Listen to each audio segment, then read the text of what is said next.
উত্তাল জুলাইয়ের ২৫ তারিখ হাসপাতালে লাশের সারি আর আহতদের আর্তনাদ উপেক্ষা করে তৎকালীন প্রধানমন্ত্রী শেখ হাসিনা ছুটে যান মেট্রো রেল স্টেশনে।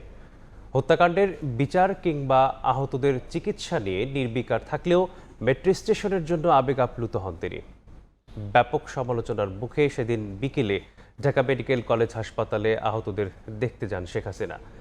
এদিন অ্যামনেস্টি ইন্টারন্যাশনাল প্রতিবেদনে জানায়, আন্দোলন দমনে প্রাণঘাতী অস্ত্র ব্যবহার করেছে পুলিশ। আন্দোলনকারীদের ওপর অভিযান বন্ধের আহ্বান জানায় জাতিসংঘ। অ্যামনেস্টি এবং যুক্তরাষ্ট্র ও কানাডা সহ কয়েকটি দেশ। উত্তাল জুলাইয়ের ২৫ তারিখের বিস্তারিত জানাচ্ছেন নাজমুস সালেহী।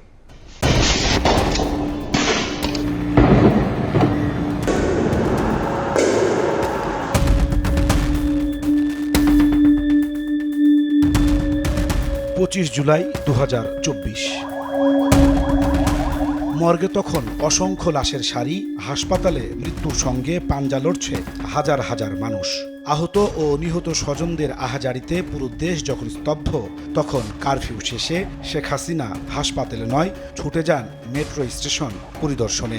এ সময় উন্নয়নের কথা বলতে গিয়ে কান্না ভেজা চোখে আবেগ আপ্লুত হয়ে পড়েন তিনি।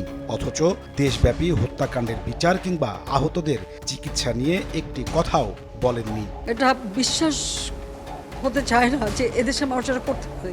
শেখ হাসিনার সেদিনের কর্মকাণ্ডকে অভিনয় আখ্যা দিয়ে ছাত্রনেতারা বলছেন, জুলাই শহীদদের অবজ্ঞার কারণে আন্দোলন আরও বেগবান হয়, তীব্র ক্ষুব্ধ হয়ে ওঠে ছাত্র জনতা।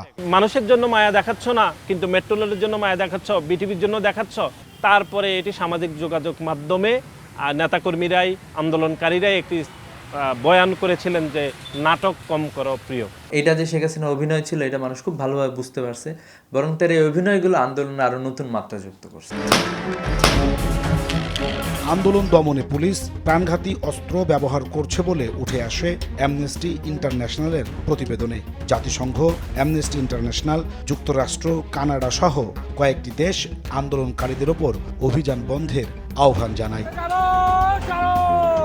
আন্দোলনে অংশ নেওয়া ছাত্রনেতারা বলছেন, আন্দোলনের কর্মসূচি দেশীয় গণমাধ্যমে জানানোর পাশাপাশি আন্তর্জাতিক চাপ তৈরি করতে বৈশ্বিক বিভিন্ন সংগঠনকে প্রতিনিয়ত সার্বিক পরিস্থিতি অবগত করতেন তারা, যার কারণে ২৫ জুলাই বৈশ্বিক এমন বার্তা আসে বলে মত তাদের।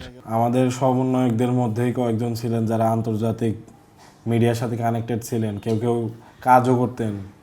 তো আন্তর্জাতিক যারা সংস্থার সাথে কাজ করতেন, তাদের কয়েকজনকে দায়িত্ব দেওয়া হয়েছিল সমন্বয়কদের মধ্যে, যে সার্বক্ষণিক তাদেরকে তথ্য পৌঁছানোর জন্য। বাংলাদেশ সীমান্তবর্তী এলাকাগুলোতে কিন্তু ভারতের নেটওয়ার্ক কাজ করে। আমরা আমাদের একটা টিমকে সেখানে পাঠিয়েছিলাম। ওই নেটওয়ার্ক ব্যবহার করে এই ফুটেজগুলো তখন বিদেশের ভাইদেরকে সরবরাহ করা হয়েছিল।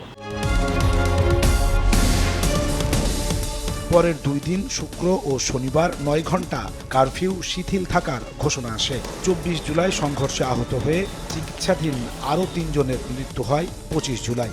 সব মিলিয়ে মৃতের সংখ্যা দাঁড়ায় ২ শতাধিক। ২৫ জুলাই তৎকালীন প্রধানমন্ত্রী শেখ হাসিনা যখন মেট্রো স্টেশনে এসে আবেগ আপ্লুত হয়ে পড়েন, তখন ঢাকার হাসপাতালগুলোতে দীর্ঘ লাশের সারি আর আহতদের আর্তনাদ। ফলে বিক্ষুব্ধ ছাত্র জনতা ঘৃণা ভরে ঢাকার দেয়ালগুলোতে লিখে দেন, নাটক কম করো প্রিয়। নাজমুস সালেহী, সময় সংবাদ, ঢাকা।